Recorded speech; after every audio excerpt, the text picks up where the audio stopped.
श्रीकृष्णः शरणं मम। श्रीगोपीजनवल्लभाय नमः। श्रीमदाचार्यचरणकमलेभ्यो नमः। आज का व्याख्यान विषय है चंद्र ग्रहण निर्णय।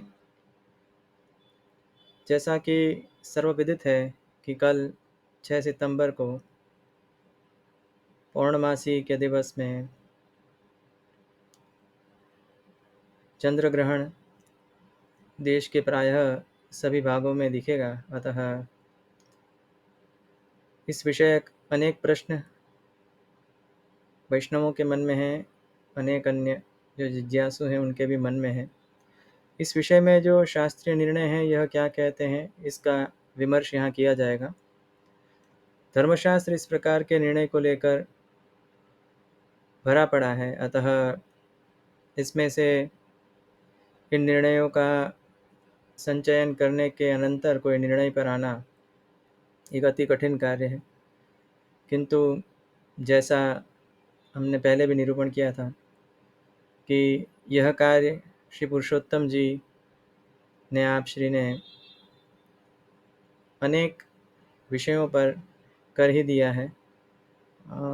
वहीं से सार मात्र ग्रहण करके इसके अनुसार जो अन्य ग्रंथ हैं, अन्य जो धर्मशास्त्र के प्रसिद्ध ग्रंथ हैं, उनका क्या मत है इसकी भी हम समीक्षा करेंगे। बलाबल का भी विचार पर्याप्त रूप से किया गया है। तो जो प्रधान प्रश्न उत्पन्न होता है वह वेद के संबंध में है। सूर्य ग्रहण में 4 याम का वेद लगता है, अर्थात 12 घंटे का, एवं चंद्र ग्रहण में 3 याम का अर्थात 9 घंटे का वेद लगता है। धर्म सिंधुकार ने केवल एकमात्र ऐसी पंक्ति दी हुई है जिसमें भी किसी का नाम उल्लेख नहीं किया है, और इसी प्रकार से एकदम साहजिक रूप से कहा है कि कोई कोई खंडग्रास में भी कोई व्यक्ति 4 याम का वेद जो है यह मानते हैं या कोई विद्वान मानते हैं, किंतु न उनका नाम दिया है, न ऋषि का नाम है, न व्याख्याकार का नाम है। अन्यथा एक जो मर्यादा रहती है वह इस प्रकार की रहती है कि जो मत आदरणीय होते हैं अथवा विचारणीय भी होते हैं तो इस विषय कुछ निर्णय दिए जाते हैं, किंतु यहाँ इस प्रकार के निर्णय धर्म सिंधुकार ने कोई दिए नहीं, और केवल उस एक पंक्ति के कारण जिसमें वह स्वयं उदासीन प्रतीत होते हैं। आज तक इस वस्तु को लेकर यह विवाद चलता रहता है कि कितने याम का वेद लगेगा। यहाँ हम संक्षिप्त में यह बता देते हैं कि चंद्र ग्रहण में 3 याम का ही वेद लगता है। अधिक से अधिक जो वाद है वह इस विषय पर हो सकता है कि वह याम कौन सा गिना जाए। जिस याम में चंद्र ग्रहण लग रहा है उस याम को गिना जाए, इसके अतिरिक्त अथवा उसके अतिरिक्त 3 को गिना जाए। जहाँ से चंद्र ग्रहण जिस समय में लग रहा है वहाँ से 3 याम गिने जाए, अथवा जिस याम में चंद्र ग्रहण है उसके अतिरिक्त 3 याम गिने जाए। तो इस प्रकार के वाद है। इसमें भी सारे जो शास्त्रकार हैं, इसमें एकाध शास्त्रकार का ऐसा मत है कि जो ग्रहण का याम है इसके अतिरिक्त 3 याम लेने चाहिए, किंतु अधिकतर शास्त्रकारों ने इस प्रकार का कोई स्पष्टीकरण किया नहीं है। यह निर्णय सिंधुकार का मत है। यदि यह मत भी हम मान्य रखेंगे तो भी हमारे निर्णय में कोई अंतर नहीं आएगा। इस ग्रहण के विषय में केवल निरूपण किया जा रहा है, यह केवल हमने सार मात्र बताया है। और ग्रस्तास्त्र चंद्र ग्रहण यदि होता है तो वह सदा 4 प्रहर के वेद वाला होता है, तो इसमें कोई संदेह की बात नहीं है। तो अभी हमने संक्षिप्त रूप से केवल सार मात्र जो अभी व्याख्यान किए जाने वाले हैं समीक्षाओं के साथ वाक्यों की, उसका सार हमने प्रारंभ में बता दिया है। इसके अनंतर हम ग्रंथों का अध्ययन एवं समीक्षा प्रारंभ करते हैं।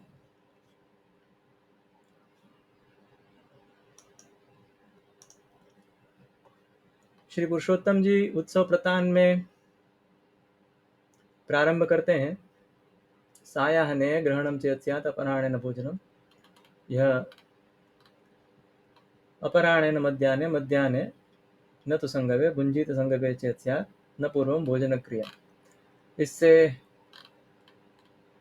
यह जो उक्ति है यह प्रायः शास्त्रकार इसको अशक्त लोगों के लिए मानते हैं, अशक्त लोगों के विषय में है, जैसे रोगी है, बालक हैं या वृद्ध व्यक्ति हैं, यह उनके विषय में निर्णय आता है कि यदि सायंकाल को ग्रहण है तो अपराह्न में भोजन नहीं करना चाहिए, मध्याह्न तक में कर लेना चाहिए। और यदि अपराह्न में ग्रहण आता है तो प्रातः में भोजन कर लेना चाहिए, मध्याह्न में नहीं करना चाहिए। यह इस प्रकार का वचन आता है। और यहाँ श्री पुरुषोत्तम जी ने इस विषय में किंचित जो विचार किया है, इसमें पंचम अंश को लेके निर्णय बताए गए हैं। पंचम अंश का प्रायः शास्त्र में ग्रहण नहीं होता, अतः मैं यहाँ केवल निर्णय बता रहा हूँ, संपूर्ण वाद का यहाँ अध्यापन अभी संभव नहीं है। अतः यहाँ जो सबसे मुख्य ग्रहण आता है जिस वाक्य का, ग्रहणम तो भवेदिन्दोः प्रथमादधियामतः भुंजितावर्तनात् पूर्वम प्रथमे प्रथमादतः, इसका आदर आप श्री कह रहे हैं कि यह उचिततर है। किसका आदर उचिततर है? अर्थात इस पंक्ति का आदर करना उचित है कि यदि चंद्र ग्रहण होता है रात्रि के पहले पहर में तो मध्याह्न से पहले भोजन कर लेना चाहिए, और यदि दूसरे प्रहर में होता है या इसके अनंतर होता है तो मध्याह्न के बाद भी कर सकते हैं, किंतु 3 घंटे का अर्थात 3 याम का अर्थात 9 घंटे का जो वेद है इसका पालन आवश्यक है। और इसी का निर्णय यहाँ पे पुनः आप श्री करेंगे।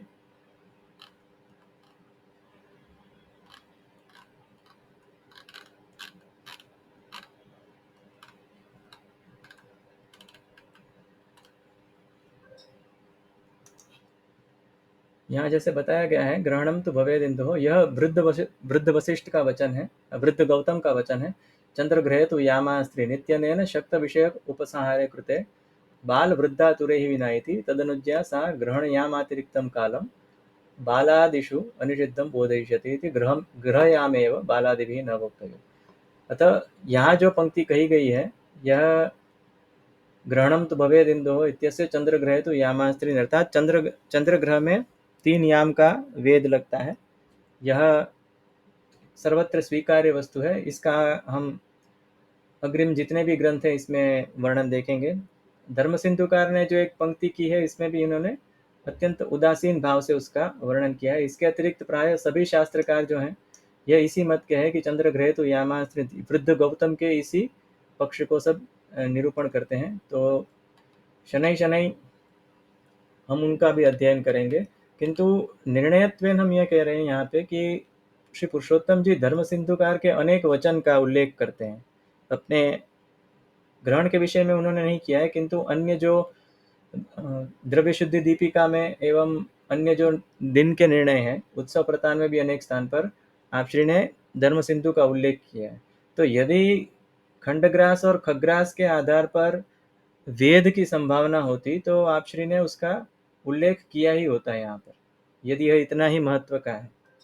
किंतु कोई ग्रंथकार इसका उल्लेख जो भोजन का है, उपवास का है, उसका उल्लेख करता ही नहीं है। केवल जैसे मैंने कहा कि धर्म सिंधुकार है, यह भी उपेक्षा के भाव से एक साधारण रूप से उदासीन भाव से कह रहे हैं।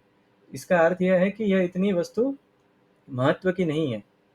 किसी का मत है, कोई ऐसा करता था, और स्मृतियों की एक मर्यादा है कि यह देश काल के भेद से भिन्न होती है। तो यदि किसी समय में किसी ने किया तो इसका अर्थ यह नहीं है कि हमें भी वह वस्तु का आचरण करना ही है इस स्थिति में, जबकि अन्य सारे निर्णय उसके विरोध में जा रहे हैं।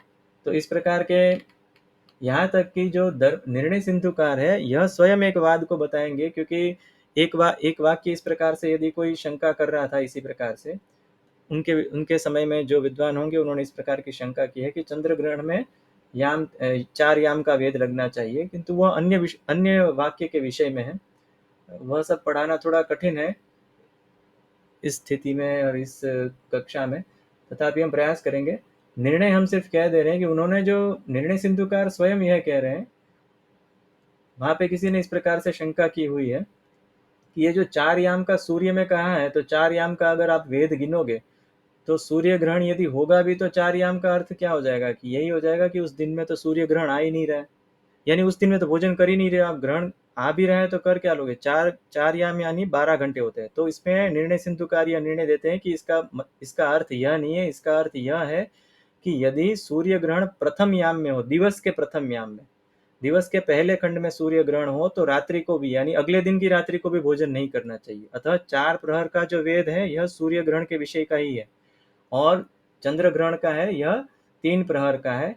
केवल निर्णय सिंधुकार का मत यह है कि वह जो 3 प्रहर है, वह प्रहर चंद्रमा जिस प्रहर में हो उसके अतिरिक्त है, अर्थात चंद्रमा जिस याम में हो उसके अतिरिक्त वह निर्णय कहा गया है।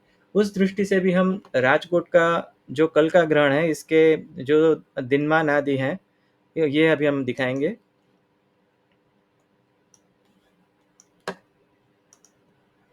कल यहाँ पे सूर्यास्त जो है यह 6:58 को सायंकाल को होगा, और जो समय है ग्रहण का यह है 21:58, अर्थात वो एक याम संपन्न हो रहा है।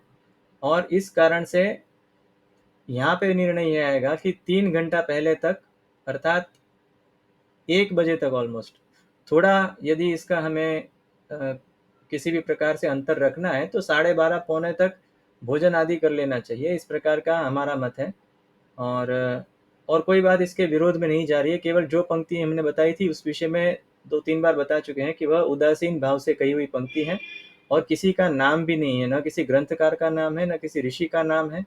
और उनके जो आगे जो प्रकांड विद्वान हो गए निर्णय सिंधुकार कमलाकर भट्ट, इन्होंने स्पष्ट रूप से कहा है कि यह 3 याम का ही होता है, और 4 याम है वह ग्रस्तास्त्र विषयक होता है, अन्यथा सूर्य के विषय में होता है। ग्रस्तास्त्र चंद्र में 4 याम का होता है। तो यहाँ ये बताया गया। अभी जो जल के ग्रहण की बात आती है कि 2-3 घंटे पहले जल लेना बंद कर देते हैं, यह भी हमें वस्तु उचित प्रतीत नहीं होती, कोई ऐसा वाक्य शास्त्र में आता नहीं है। यहाँ जो बता रहे हैं first contact with the penumbra, इसका अर्थ यह होता है कि यह उपच्छाया कहते हैं, पेनम्ब्रा को उपच्छाया कहते हैं, कि जब ग्रहण के 1-8 घंटे के आसपास, ये इस वस्तु पर निर्भर करता है कि कितना बड़ा ग्रहण है। यदि अंश में छोटा ग्रहण होता है तो इसकी पेनम्ब्रा की जो समय रहता है ये थोड़ा कम रहता है, तो इसे उपच्छाया कहते हैं शास्त्रों में। और यहाँ पे स्पर्श आता है 21:58 को, यहाँ पे संपूर्ण है। किंतु यदि कोई ऐसा भी कहे जल भी बंद करना हो तो यह 9 बजे तक पिया जा सकता है, 20:59, अर्थात ऑलमोस्ट 9 बजे तक जल पिया जा सकता है। यदि कोई उपच्छाया का न्याय भी ले रहा है, तो ऐसा मैंने कहीं पढ़ा नहीं है, पर अगर उपच्छाया का जो लेगा उसको उसके बाद का भी 1 घंटा पानी या कुछ भी नहीं ले सकता, क्योंकि last contact with the penumbra यहाँ 2:24 का बताया गया है। इसका अर्थ ये होता है कि ग्रहण के 1 घंटे बाद भी नहीं ले सके, 1 घंटे पहले भी नहीं ले सकते। तो ये ऐसे निर्णय कोई कहीं ने लिखे नहीं है। यदि कोई बता सकता है तो बहुत अच्छी बात है। मैं इतने वर्षों से इस वस्तु को ढूंढ रहा हूँ, पर मुझे तो यहाँ इस वस्तु के दर्शन कहीं होते नहीं। तो यहाँ जो हमारा निर्णय आ रहा है ये बहुत स्पष्ट है कि यदि हम दूसरे याम में जो ग्रहण है, यदि हम उसको इंक्लूड भी करें तो इसमें एक याम समाप्त हो रहा है, अतः जहाँ से दूसरा याम प्रारंभ हो रहा है उससे पहले के 3 याम गिनने हैं। तो हमारे लिए, अर्थात यहाँ राजकोट में जो भी निर्णय आएगा वो इस प्रकार से आएगा। और जो राजकोट से उत्तर के तरफ जितने भी हैं, उत्तर और पूर्व में समान देशांतर में अथवा अक्षांश में, तो उसमें भी समस्या नहीं आएगी। किंतु जो दक्षिण में है उसमें कदाचित यह वस्तु हो सकती है, और इसमें भी केवल निर्णय सिंधुकार का मत है और कोई ऐसा मत देता नहीं है। तो वैसे बलाबल देखा जाए तो किसी भी पक्ष से हमें यह समीचीन नहीं लगता है कि ये 7-8 बजे, 7-7 बजे या 8-8 बजे पानी पीना बंद करा दें, यह सब पक्ष समीचीन नहीं है। हमने कहीं इस वस्तु का अध्ययन नहीं किया है, और यहाँ इतने ग्रंथ देखे हैं कि अभी मैं सभी ग्रंथ को अनुक्रम से दिखाता हूँ।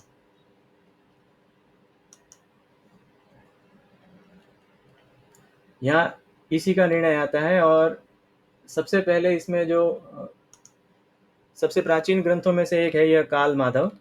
यह माधवाचार्य का है और यह बहुत ही सम्माननीय विद्वान है। प्राय सभी विद्वान इनके मतों का उल्लेख करते हैं। तो इन्होंने बहुत विस्तार से सूर्य चंद्र ग्रहण को समझाया है कि किस प्रकार से इसमें भोजन आदि का न्याय रखना।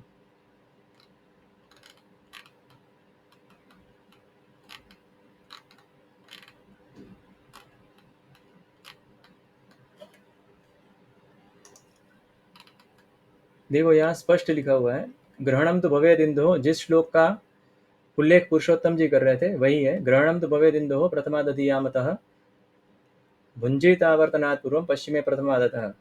यही हमने बताया था कि यदि चंद्र ग्रहण होता है, प्रथम याम में यदि चंद्र ग्रहण होता है तो मध्याह्न से पहले भोजन कर लेना चाहिए, और यदि उसके अनंतर होता है, निशीथ के बाद, निशीथ अर्थात मध्य रात्रि होती है, मध्य रात्रि के बाद यदि होता है, उसके अनंतर यदि होता है चंद्र ग्रहण, तो उससे रवे इससे पहले ही कर लेना चाहिए, सूर्यास्त से पहले। किंतु याम त्रय का जो बताया गया है, रात्रि, इसमें ऐसा बताया गया, रात्रि पश्चिम यामे च रात्रि प्रथम यामाद अर्वाक भुंजित। यदि मध्य रात्रि के बाद हो तो रात्रि के प्रथम प्रहर के पहले, अर्थात रात्रि लगने से पहले भोजन कर सकते हैं, और यदि रात्रि के प्रथम प्रहर में हो तो मध्याह्न से पहले भोजन करना। यह यहाँ पे नियम स्पष्ट रूप से बताया, और इसी का उल्लेख पुरुषोत्तम जी ने अपने ग्रंथ में किया था। इसके अनंतर शशि ग्रहण यामत्रयण व्यवधानम अपेक्षितम सूर्य ग्रहण याम चतुष्टय नीति तात्पर्यार्थ। यह निगमन बता रहे हैं, निगमन अर्थात शास्त्र में जो निर्णय आ गया होता है इसको कहते हैं। तो शशि अर्थात चंद्र ग्रहण में याम 3 याम का व्यवधान अपेक्षित है, सूर्य ग्रहण में याम चतुष्टय का, यह स्पष्ट बताया है। और यह जो वृद्ध गौतम का वचन है, यह श्री पुरुषोत्तम जी ने उसी ग्रंथ में बताया है। सूर्य ग्रह तु नाशनियात पूर्वम याम चतुष्टयम चंद्र ग्रह तु यामास्त्रीन बाल वृद्धा तुरैर विना। इस पंक्ति को बाल वृद्धा तुरैर विना की बात है, यह बालकों के, वृद्ध लोगों के विषय में नहीं है, यह सशक्त लोगों के विषय में। अर्थात यहाँ स्पष्ट रूप से यह बताया गया है कि यहाँ 3 याम का अंतर जो है यही रहता है, और कोई किसी भी मत का उल्लेख किसी प्रकार से नहीं आएगा। यहाँ पे जो कुछ स्मृतियां इस प्रकार से आती है, यह जैसे बताया सायान्य ग्रहणम, श्री पुरुषोत्तम जी ने इसका भी निर्णय बताया था कि यह अशक्त लोगों के विषय में है, जैसा हमने पहले भी बता दिया था, तो इसके चर्चा करने का कोई अर्थ नहीं है। अब यहाँ जो कहा गया है चंद्र सूर्य ग्रह भुक्त्वा प्राजापत्येन शुद्ध्यति, तो इस विषय में सारे निर्णय आएंगे। यहाँ पे सारे निर्णय जो इसके अनंतर धर्म सिंधुकार नहीं, वीर मित्रोदय में, अथवा इसके अनंतर समय प्रकाशकार यदि बताएंगे एकदम स्पष्ट रूप से कि उसका निर्णय किस प्रकार से करना चाहिए। जो इतनी सारी पंक्तियां बताई है, यदा चंद्र ग्रहस्थात निषेधात परतो भवेति, ये सारी शास्त्र चर्चा है। मैं केवल यहाँ वही पंक्तियां बता रहा हूँ जो निर्णय दिया गया है, ये सारे शास्त्र के वाद पढ़ाने का अभी समय नहीं है। पूर्व निषेधात ग्रहणम यदा चंद्र से वही भवे तदा दीवान कर्तव्यम भोजनम शिखी वाहन। अब यहाँ इस प्रकार से बताया गया है, यदि निषिद्ध से पूर्व ग्रहण होता है तो भोजन दिन में नहीं करना चाहिए। तो यह बात तो हमारे विरोध में जाएगी, क्योंकि यह निषिद्ध से तो पहले ही आ रहा है ग्रहण, किंतु यहाँ बहुत स्पष्ट रूप से बता रहे हैं, बहुत सुंदर निर्णय यहाँ दिया हुआ है माधवाचार्य ने, तदिदम याम त्रयाभिप्रायम, की यह जो निर्णय है ना, यह भी याम त्रय अर्थात 3 याम ही बता रहा है। चंद्र ग्रह तो यामास्त्रीन, इसी कारण से बताया गया। और इसके अनंतर जो कहा है कि सारा दिन नहीं करना या पूरा दिन नहीं करना, वो किसके लिए है कि जिसको अतिशय पाप क्षय की इच्छा हो। अब इस प्रकार से तो सारे ग्रहण में सीधा उपवास का ही विधान है, तो वो तो कर ही सकते हैं जिसको करना है। वो तो कोई कोई स्थान पे जो सामान्य वेद है, यह तो कोई सूर्य ग्रहण का वेद एकादशी से लग जाता है, चंद्र ग्रहण का त्रयोदशी से लग जाता है, कोई शुभ कार्य नहीं हो सकते। तो बहुत से लोग जल लेके रहते थे पहले के समय में, तो ये तो संभव नहीं है। तो इस प्रकार से जो पाप क्षय और सकाम कोई भी व्रत कर रहा है, तो वह उसके लिए बताया गया है कि भाई सारा दिन मत खाओ। पर यहाँ ऐसा नहीं है, यहाँ इस प्रकार से स्पष्ट रूप से बताया गया है कि जो साधारण निर्णय है, जो दोष लग सकता है, वह केवल इतना ही है कि तदिदम याम त्रयाभिप्रायम, की 3 याम तक ही रखना है इसको। तो ये बहुत स्पष्ट बताया है, और इसके साथ ही यह ग्रंथ समाप्त हो जाता है। काल माधव सबसे प्राचीन ग्रंथों में से एक है। जीमूत वाहन का भी यही मत है, अब वो मैं अभी थोड़ी समय के अभाव में दिखा नहीं रहा हूँ। यह है, ये सभी जगह से केवल ये धर्म सिंधुकार ने ये पंक्ति दी हुई है, इसके पीछे ये सारे वाद चल पड़े हैं। चंद्र से ग्रस्तोदय तो याम चतुष्टय वेदात पूर्व दीवान भुंजित केचित जो चंद्र केचित तू, यहाँ देखो क्या लिखा है, केचित तू, कोई कोई ऐसा कहता है। क्या कहता है, चंद्र पूर्ण मंडल ग्रास है, कि पूर्ण यानी खग्रास चंद्र ग्रहण हो तो याम चतुष्टय वेद, एक देश ग्रास है, याम मतलब थोड़ा सा ग्रहण हो तो 3 याम का लगता है। इस प्रकार के ग्रास के अनुसार का निर्णय कोई नहीं कह रहा है। यहाँ खुद भी देखो किसी का नाम नहीं बता रहे, केचित तू, कि कोई ऐसा कह रहा है।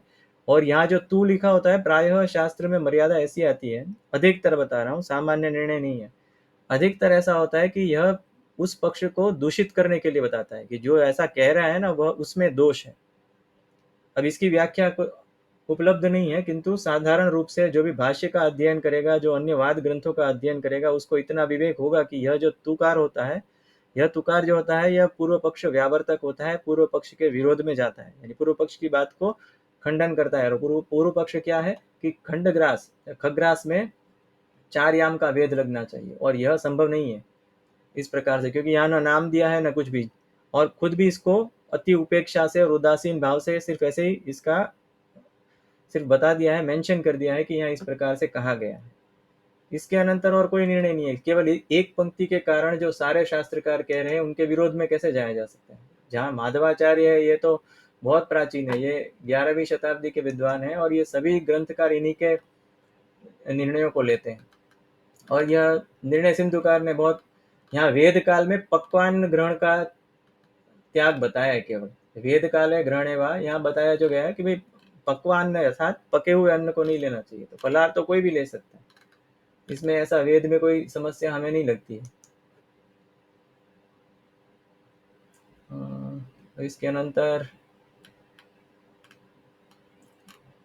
जो नीलकंठ का मत है, ये भी हम बता देते हैं।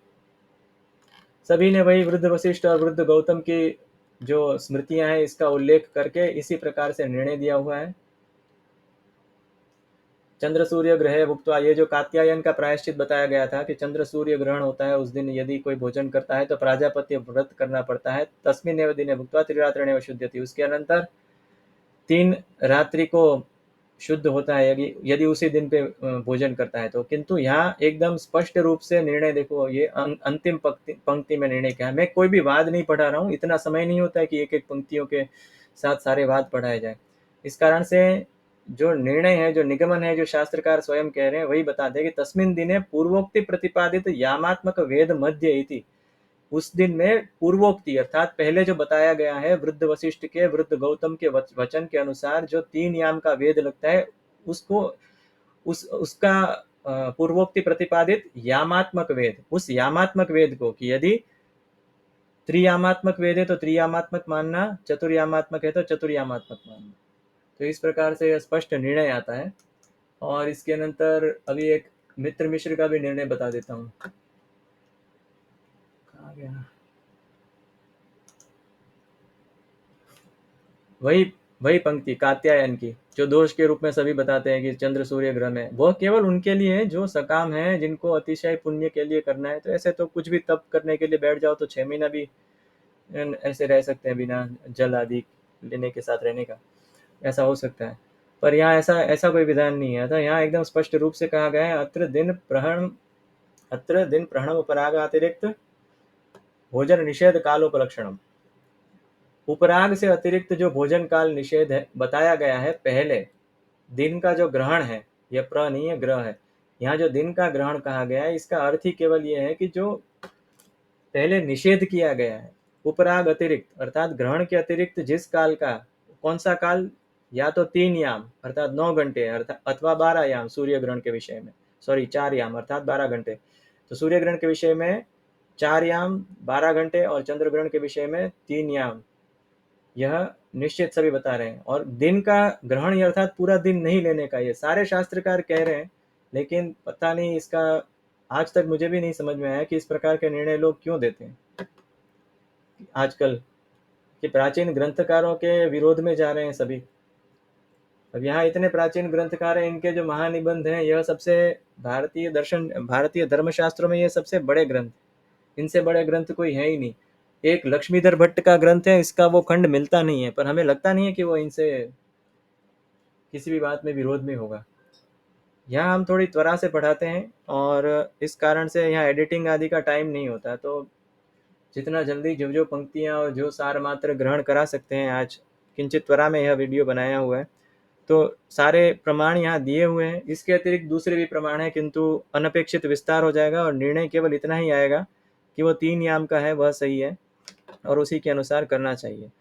तो इसी के साथ आज का व्याख्यान हम समाप्त करते हैं, और जितना अधिक हो सके इसको शेयर करो।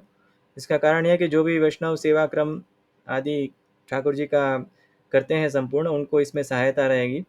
तो जिसका जिसमें अकाउंट है इसमें शेयर कर सकता है, और सारे प्रमाण दिए हैं। यदि कोई बता देता है इस प्रकार का वचन कि जल नहीं ले सकते या ऐसा ऐसा कहीं कहीं से भी, तो हम उसका प्रामाण्य देखने के बाद निर्णय कर सकते हैं या सोच भी सकते हैं। पर ऐसा हमें आज तक तो नहीं मिला। इतने ग्रंथ हमारे पास विराज रहे हैं, तथापि हमें कभी इस प्रकार का कोई ग्रंथ मिला नहीं। तो इसी के साथ यह निर्णयत्वेन हम इसको समाप्त कर रहे हैं। ये सारे विषय बहुत बड़े हैं, और इनके सारे वाद यदि हम पढ़ाने जाएंगे तो 5-6 घंटे लग जाएंगे इस वस्तु को पढ़ाने में, क्योंकि एक एक वस्तु का यहाँ पे परिभाषा बतानी पड़ती है। इससे उचित पक्ष यह है कि जो साधारण जिज्ञासु है अथवा और जिसको इसमें वाद करना है, उसके सामने प्रमाण दिए हुए हैं, वह इसमें पंक्तियां लगा के अपने अनुसार यदि कुछ लगता है तो मुझे मेल कर सकता है। यदि कोई किसी भी प्रकार की उन्हें असंतोष है तो मैं उस दृष्टिकोण से विचार कर सकता हूँ। किंतु अभी हमारे मत में कि भाई एक ऐसी पंक्ति जो स्वयं खंडन के लिए उन्होंने लिखी है, 99% इस बात की ही संभावना है कि उन्होंने खंडन के लिए लिखी है। तथापि चलो मतांतर का किसी का उल्लेख किया है तो किसी मत का किसी समय में उल्लेख हुआ हो, और यह स्मृति है। स्मृतियां तो देश काल की परिस्थितियों के अधीन रहती हैं, तो उसमें इतने सारे प्राचीन विशेष रूप से काल माधव के विरोध में जाके इस प्रकार के निर्णय करना हमें समीचीन प्रतीत नहीं होता। अतः मेरे मत में सबसे उचित पक्ष यही है कि चंद्र ग्रहण का 3 याम का, चाहे ग्रस्तास्थ हो अथवा खंडग्रास हो, सॉरी, ग्रस्तास्थ में तो 4 याम का है, किंतु खंडग्रास हो या खग्रास हो। इस कारण से अभी किंचित त्वरा में वीडियो बनाया है, तो ऐसे ही इसमें अनेक स्थान पर थोड़े वाणी का स्खलन आदि हुए हैं, पर अब इसका कोई मेरे पास उपाय नहीं है। यह ऐसे ही चलेगा, क्योंकि समय अत्यंत कम रहने के कारण यह मुझे थोड़ा जल्दी अपलोड करना चाहिए था, किंतु सारा दिन व्यस्तता इतनी रहती है कि इतना समय मिल ही नहीं पाता। तथापि अभी जितना हो सके इसको शेयर करो, जितने प्लेटफॉर्म्स पे हो सके।